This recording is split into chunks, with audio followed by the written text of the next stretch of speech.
میرے ساتھ بہت سارے لوگ نا تصویریں کھنچواتے ہیں، حالانکہ میں زیادہ قائل نہیں فوٹو کا، شاید آج تک میں نے ڈیمانڈ نہیں کی کہ میری فوٹو کھینچو، اور ہو سکتا ہے مطلب یہ کوئی کنفرم نہیں، لیکن میری دانش بینش میں ایسا نہیں کہ میں نے کبھی اپنے ہاتھ سے فوٹو بھی کھینچی ہو، مزاج نہیں، طبیعت نہیں، دلچسپی نہیں۔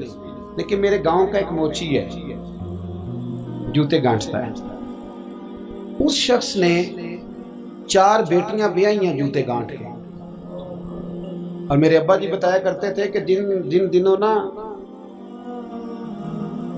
دھیلا چونی جوتا گانٹنے، اب تو جوتے کوئی گنڈواتا ہی نہیں، اب تو گانٹنے کا رواج نہیں، اب تو بچے نئے لیتے ہیں، تو جوتا گانٹنے کے لیے جب اس کو دیتے تھے تو چونی اگر اس کی ہوتی تھی نا تو اس کو کہتے تھے نا روپیہ تو رکھ لے، تو کہتا کیوں رکھوں جی، میری چونیاں تو میں نے چونی لے لی، اور ناراض ہو جاتا تھا۔ 4 بیٹیوں کی شادی کی ہے اس نے، پھر اللہ نے اسے عمرہ بھی کرایا، اور آج بھی وہیں بیٹھا ہے۔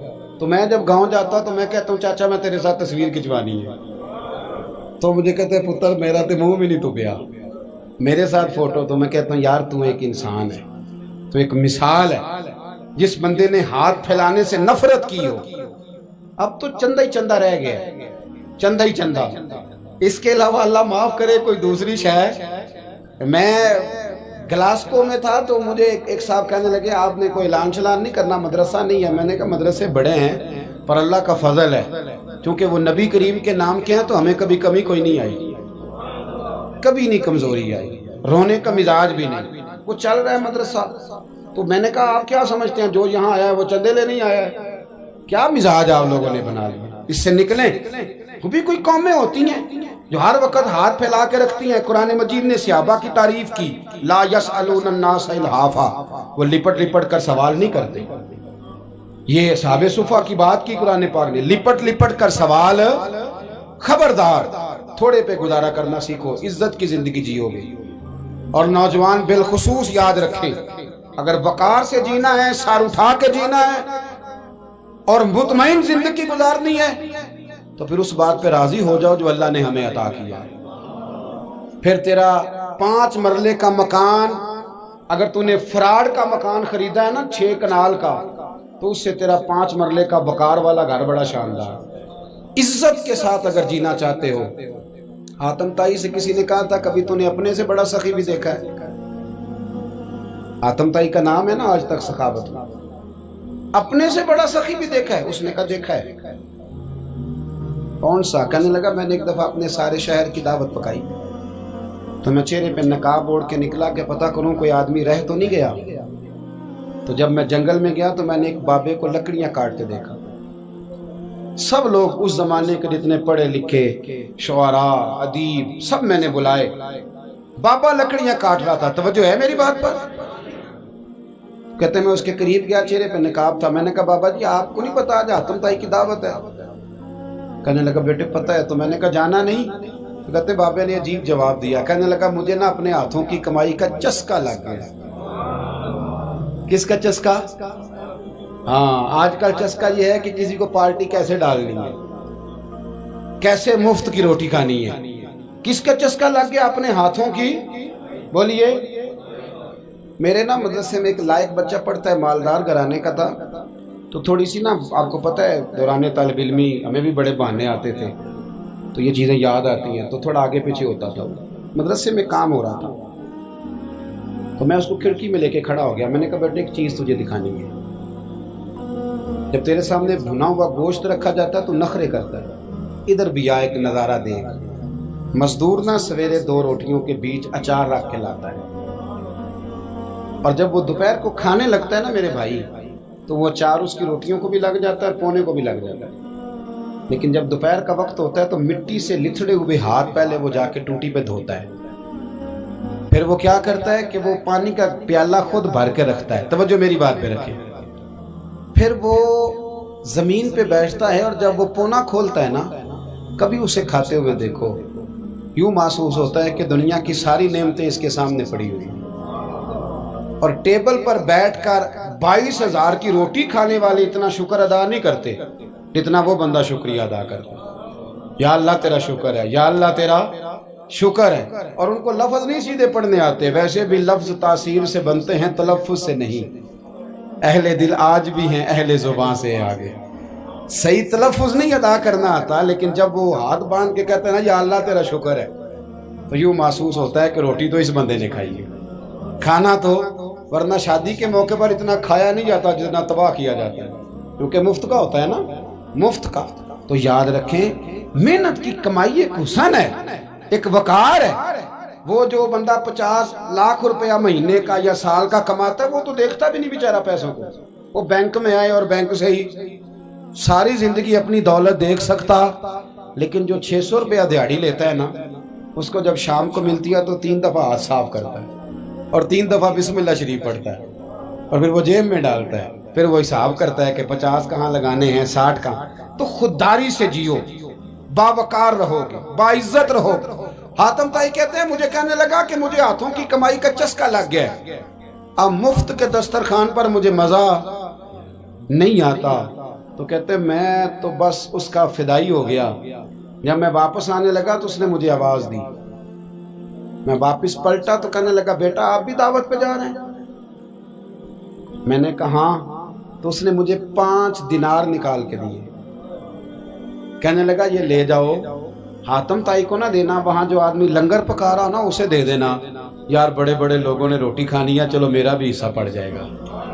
تو حاتم طائی کہتے ہیں میں گھوڑے سے گر گیا، چہرے سے کپڑا اٹھایا اور میں نے کہا بابا میرے سینے سے لگ، میں تو امیر ہو کے سخی ہوں نا، تو غریب ہو کے بڑا سخی ہے.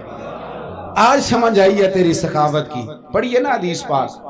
حضرت انس بن مالک کہتے ہیں ایک شخص نے آ کے کہا یا رسول اللہ کچھ دیجئے. حضور مجھے کچھ بولیے. اور میرے محبوب کا دروازہ وہ ہے کہ جہاں سے کبھی کوئی خالی گیا ہی نہیں. حضور کچھ دیجئے. تو نبی کریم علیہ السلام نے آج الگ بات کر دی، فرمایا تیرے پاس کچھ بھی نہیں؟ اس نے کہا حضور میرے گھر میں ایک پیالہ ہے اور ایک کمبل ہے اوڑھنے کا. اتنا غریب کو بندہ اس وقت بیٹھے محفل میں جس کے گھر میں ایک ہی پیالہ ہو. جو چپ ہے ان کے بارے میں کیا نظریہ اختیار کرو. کوئی ایسا غریب جس کے گھر میں ایک ہی پیالہ ہو، صرف ایک ہی کمبل ہو. لیکن یہاں بیٹھے میرے سمیت ہر تیسرے بندے کو آپ پوچھ لیں کہ حالات کیا ہیں تو کہے گا دعا کرو. بڑی مشکل ہے.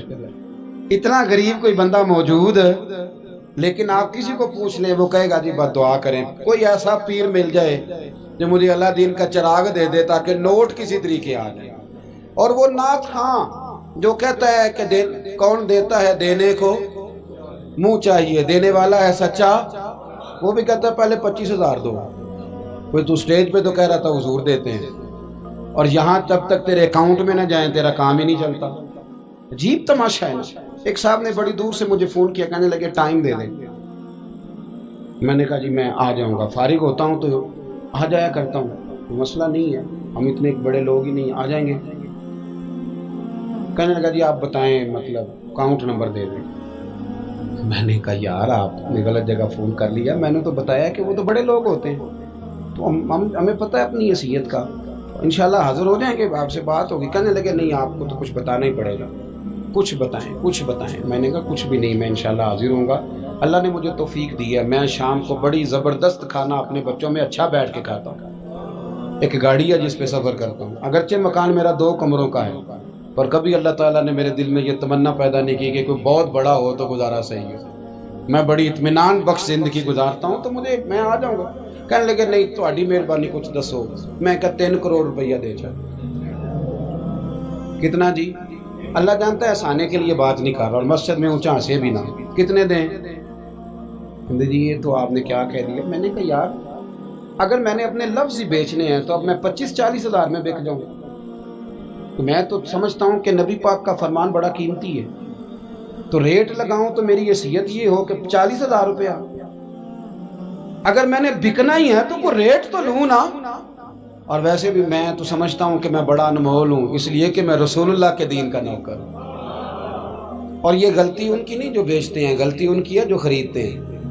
آپ لوگوں نے مارکیٹیں بنائی ہیں، آپ مارکیٹیں نہ بناتے تو کبھی مارکیٹوں میں اس طرح کی چیزیں بکنے کہ ہم نے ظلم کیا ہے، ہم نے زیادتی کی ہے، ہم نے یہ ماحول بنایا ہے. بہرحال بات دور نہ نکل جائے، واپس آتا ہوں. نبی کریم صلی اللہ علیہ وسلم نے فرمایا تیرے پاس کچھ نہیں، ایک کمبل ہے اور ایک. حضور نے فرمایا لے کے آ. یہ سرکار کا فرمان سیاستہ سے عرض کر رہا ہوں۔ اگرچہ امام جلال الدین سیوطی نے تفسیر در منصور میں تفصیل کے ساتھ اس روایت کو کئی طرق سے بیان کہا، ایک کمبل، یارو سوچو ایک کمبل جس بندے کے پاس ہو، ایک پیالہ، اس سے بھی کوئی غریب ہوگا، حضور نے منگا لیا اور بولی لگا دی، کون خریدے گا؟ ایک شخص نے کہا 1 دینار، ایک نے کہا 2، حضور نے 2 دینار میں بیچ دیا۔ وہ بولا نہیں کہ حضور 2 ہی تو چیزیں تھی، وہ بھی بیچ دی آپ نے۔ اللہ کے رسول نے فرمایا 1 دینار کا کھانا لے جا اور 1 دینار کا کلاڑا خرید کے لا۔ وہ لائے۔